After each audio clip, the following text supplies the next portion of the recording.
नमस्कार, मैं हूं आपके साथ विशाल कालरा। मुंबई ड्रग्स केस में गवाह किरण गोसावी को पुणे पुलिस ने गिरफ्तार कर लिया है।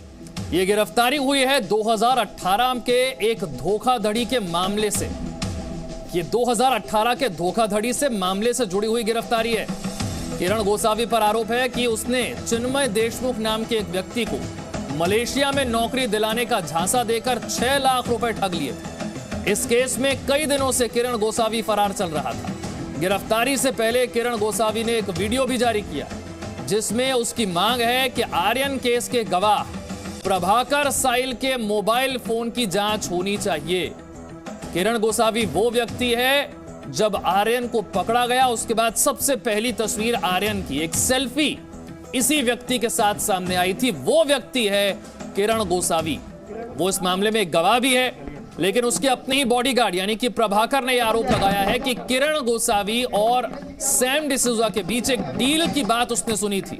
18 करोड़ रुपए की डील की बात, जिसमें से 8 करोड़ समीर वानखेड़े को देने की बात हो रही थी। और उसके बाद से किरण गोसावी की तलाश एक बार फिर तेज हो गई। सामने आया कि वो तो 2018 के एक मामले में भी फरार चल रहा है। 2018 का एक धोखाधड़ी का केस है, उसमें भी किरण गोसावी की तलाश की जा रही थी। और उसके बाद पता चला कि यह आर्यन केस में भी गवाह है। किरण गोसावी को पुणे पुलिस ने गिरफ्तार कर लिया है। यह गिरफ्तारी 2018 के केस से जुड़ी हुई है। लेकिन किरण गोसावी फिर से चर्चा में क्यों आया, यह समझना जरूरी है। यह शख्स फिर से चर्चा में इसलिए आया क्योंकि आर्यन को पकड़ने के बाद जो सबसे पहली तस्वीर आर्यन के सामने आई, उस तस्वीर में, उस सेल्फी में जो शख्स नजर आ रहा था वो था किरण गोसावी। नहीं, उसको हम लोगों ने पुणे के आउटस्कर्ट से उसको डिटेन किया है और अरेस्ट करने की कार्रवाई शुरू है आज। और हमारे पास एक पुराना केस था, उसमें चीटिंग का केस था। उसने एक आदमी को नौकरी लगाने के लिए मलेशिया भेजा था, उसके पैसे लिए थे और बेसिकली उसको काम के लिए भेजा था, लेकिन टूरिस्ट वीज़ा भेजा था और उसको हरेसमेंट की थी। तो वो केस में उसके चार्जशीट गई थी, पर वो तब से फरार था, चार्जशीट उसके बिना गई थी। अब जब ये मामला प्रकरण सामने आया तो हमें पता चला कि हमारे यहाँ फरारी है। तो उस हिसाब से कई दिनों से हमारी पुलिस उसको खोज रही थी। आज सुबह उसको डिटेन कर लिया।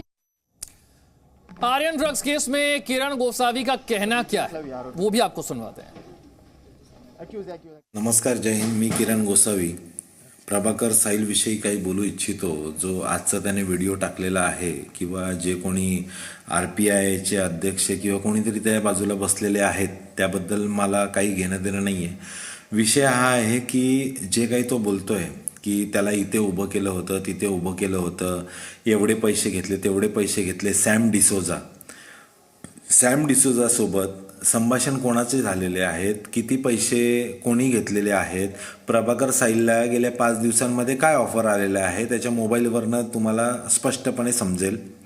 मी मीडियाला एवढीच विनंती करतो की प्रभाकर साहिल आणि त्याचे दोन्ही भाऊ यांचे CDR रिपोर्ट आणि यांचे मोबाईल कन्व्हर्सेशन काढावे, मोबाईल चॅट्स काढाव्या। माझे मोबाईल चॅट्स काढा प्रभाकर सोबत। जर मी कुठे बोललोय की बाबा इतना पैसा लेके आ, उतना पैसा लेके आ, माझा धंदा आहे इम्पोर्ट एक्सपोर्टचा, त्यामध्ये पूर्वीच्या काही चॅट्स असतील ज्यामध्ये माझ्या पैशांची घेवाणदेवाण असायची, ज्या टायमाला हा जायचा, पण 2 तारखेनंतरच्या चॅट्स याच्या ओपन कराव्या आणि कोणाकोणाचे काय काय संभाषण यांनी डिलीट केलेले आहेत ते डिलीट केलेले संभाषण पण काढावे, माझी एवढीच विनंती आहे। आणि आज मुंबई पोलिसांनी जर याची केस हातामध्ये घेतली तर सगळ्यात पहिले मुंबई पोलिसांनी ह्याची कारवाई करावी किंवा ह्याची इन्फॉर्मेशन काढावी।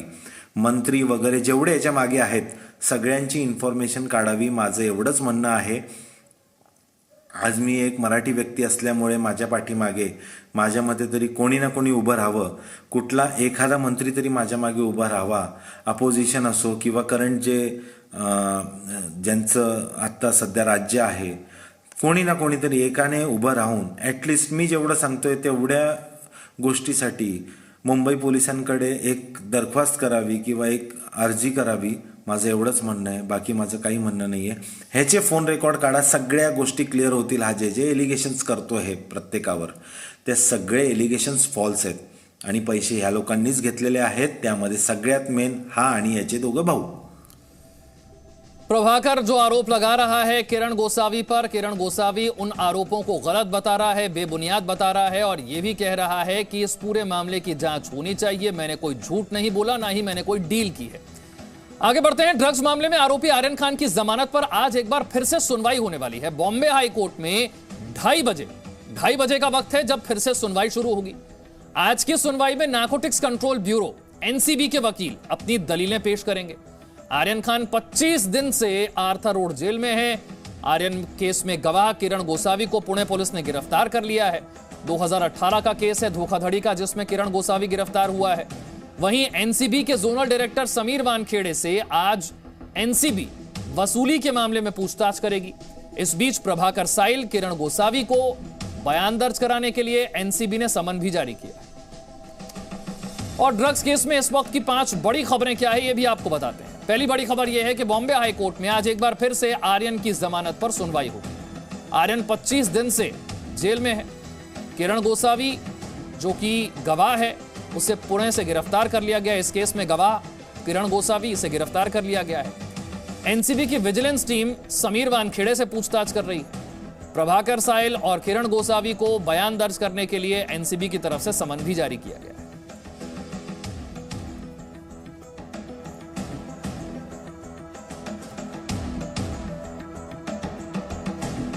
तो बॉलीवुड के किंग खान यानी शाहरुख खान के बेटे आर्यन के लिए आज का दिन बहुत अहम है। ड्रग्स मामले में गिरफ्तार आर्यन की जमानत पर लगातार सुनवाई आज तीसरे दिन बॉम्बे हाई कोर्ट में। फैसला आ सकता है।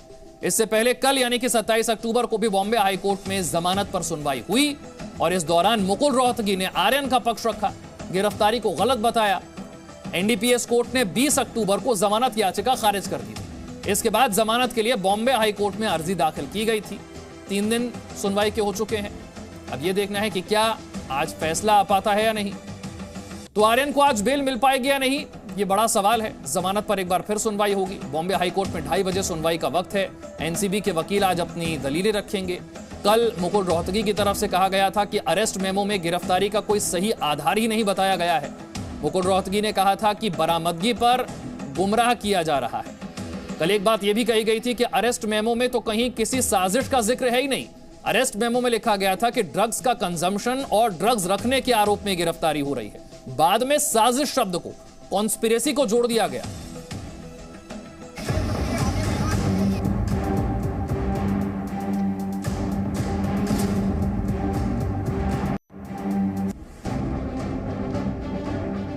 मुंबई ड्रग्स केस में आरोपी आर्यन खान के लिए जमानत का इंतजार लंबा होता जा रहा है। बुधवार को आर्यन खान की जमानत पर बॉम्बे हाई कोर्ट में सुनवाई शुरू हुई तो शाहरुख खान के परिवार को लग रहा होगा कि उनके बेटे को जमानत मिल जाएगी, लेकिन उन्हें निराशा हाथ लगी और मंगलवार की तरह सुनवाई अगले दिन यानी कल तक के लिए टल गई। अब आज एक बार फिर बॉम्बे हाई कोर्ट में आर्यन समेत दूसरे आरोपियों की जमानत याचिका पर सुनवाई होगी। आइए हम आपको बताते हैं कि आज इस केस में क्या होगा। आज की सुनवाई में अब एनसीबी के वकील की ओर से दलीलें रखी जाएंगी और एनसीबी के वकील हर मुमकिन कोशिश करेंगे कि एनडीपीएस कोर्ट और सेशंस कोर्ट की तरह जीत उनकी ही हो। अब तक कोर्ट में आर्यन खान, अरबाज मर्चेंट और मुनमुन धामेचा के वकीलों ने दलीलें पेश कर दी हैं। आर्यन खान की ओर से कल वकील मुकुल रोहतगी ने कहा कि एनसीबी के पास आर्यन का फोन है तो उसे कब्जे में क्यों नहीं दिखाया जा रहा है, हमें व्हाट्सएप चैट क्यों नहीं दिखाया जा रहा है, आर्यन से हुई बरामदगी पर भी गुमराह किया जा रहा है। मुकुल रोहतगी ने मधु लेविये मामले में सुप्रीम कोर्ट के फैसले का हवाला दिया। रोहतगी ने कहा कि अरेस्ट मेमो में गिरफ्तारी का सही आधार नहीं बताया गया है। इसके अलावा अरबाज मर्चेंट के वकील अमित देसाई ने भी कल कोर्ट के सामने अपने मुवक्किल के लिए कई दलीलें रखी। अमित देसाई ने कहा कि अरबाज की गिरफ्तारी अवैध है, उन पर बहुत कम ड्रग्स रखने और इस्तेमाल करने का आरोप है। इस आरोप में 1 साल से कम की सजा का प्रावधान है। अमित देसाई ने कोर्ट में कहा, पहले बेल नियम था, जेल अपवाद, अब गिरफ्तारी नियम है, जमानत अपवाद हो गई है। अरबाज मर्चेंट के वकील की ओर से दलीलें दी गई कि जब साजिश थी ही नहीं तो गिरफ्तारी क्यों। अरबाज के वकील ने कोर्ट में बताया कि ड्रग्स केस में 2 आरोपियों को जमानत मिल चुकी है। बॉम्बे हाई कोर्ट में आरोपी मुनमुन धामेचा के वकील की ओर से भी दलीलें पेश की गई। धामेचा के वकील ने कहा कि पार्टी में मुनमुन बतौर गेस्ट शामिल हुई थी और मुनमुन धामेचा के पास से कुछ भी बरामद नहीं हुआ था। अब आज एनसीबी के वकील आरोपियों के वकीलों की दलीलों का जवाब देंगे और ड्रग्स केस में एनसीबी का पक्ष रखेंगे। आर्यन खान की जमानत का इंतजार कितना लंबा है, इसका अंदाजा इसी से लगाइए कि पहले जब एनडीपीएस कोर्ट में जमानत की कोशिश की तो वहां से खारिज हो गई। इसके बाद मुंबई की सेशंस कोर्ट से भी आर्यन को जमानत नहीं मिली। अब बॉम्बे हाई कोर्ट में 2 दिन सुनवाई हो चुकी है। अदालत में सिर्फ और सिर्फ दलीलें और जो सबूत आरोपियों की तरफ से दिए जाएंगे वही उनकी जमानत पर फैसला करेगा, और साथ ही साथ एनसीबी जो सबूत देगी कि क्यों उन्हें इनकी कस्टडी चाहिए, क्यों इन्हें जेल से बाहर इस समय नहीं रखा जाना चाहिए, और उसके पक्ष में जो तर्क देंगे, जो सबूत देंगे, उसी के आधार पर जज फैसला सुनाएंगे। अब गुरुवार को एक बार फिर आर्यन खान की जमानत पर सुनवाई होगी। सवाल है कि क्या गुरुवार को आर्यन की जेल से बाहर आने की मन्नत पूरी हो जाएगी? जितेंद्र शर्मा, अंकुर त्यागी के साथ राकेश त्रिवेदी, जी मीडिया, मुंबई। मेरे दो सहयोगी अंकुर और प्रमोद मुंबई से मेरे साथ जुड़ रहे हैं। अंकुर, इस बात की कितनी संभावना है कि आज इस पर सुनवाई पूरी हो जाए, आज ये फैसला आ जाए कि जमानत मिलेगी या नहीं? देखिए, मामला जो है सेकंड हाफ में शुरू होगा। अब सेकंड हाफ का मतलब यह नहीं होता है कि डायरेक्ट 2:45 पर जब ब्रेक खत्म होगा हाई कोर्ट का, उसके तुरंत बाद ये पूरा का पूरा शुरू हो जाएगा, मामले की सुनवाई शुरू हो जाएगी। उसके बाद बोर्ड पर मैटर कौन से नंबर पे आता है ये उसके ऊपर डिपेंड करता है। कल भी हमने देखा था 2:45 का टाइम था, सेकंड हाफ की बात हुई थी और मैटर बोर्ड पे आते आते ही तकरीबन 4 बजे का वक्त लग गया था। यही बात हमने उससे पहले वाले दिन भी देखी थी। तो अभी एग्जैक्टली बोर्ड पे कितने बजे का नंबर है ये एक बार कंफर्म हो जाए, उसके बाद एग्जैक्ट बताना पड़ेगा। और उसके बाद आज एएसजी जो है additional solicitor general Anil Singh, वो अपनी तरफ से अपना आर्गुमेंट रखने वाले हैं।